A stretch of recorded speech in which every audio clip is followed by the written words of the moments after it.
portinha para plantar a leite.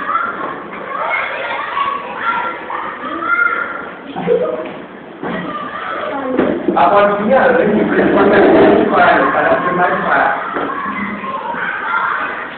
A portinha rica fez as duas de madeira para ser mais forte.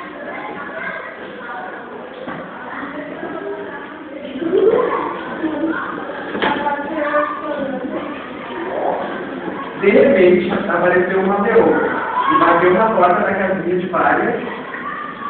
A portinha então abriu. E a leoa bateu mais forte, fazendo com que a casinha caiu. A portinha correu para a casa da sua irmã rica e contou o que aconteceu.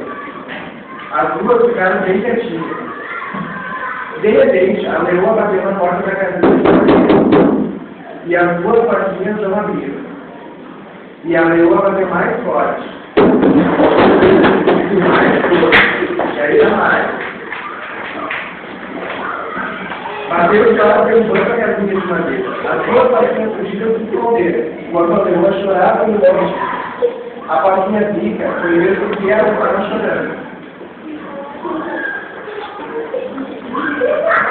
Por que você está chorando? Eu só queria um lugarzinho quentinho para me ficar. A rica chamou a Ana e as três resolveram construir uma casinha de tijolos.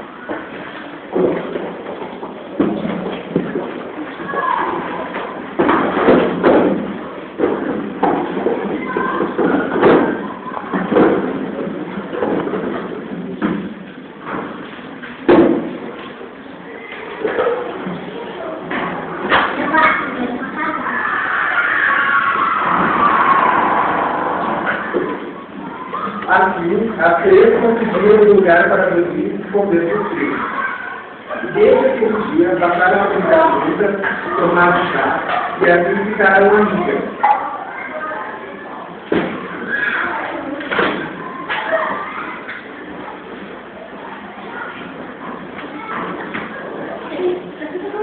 Essa é a história das duas partilhas de Nova York.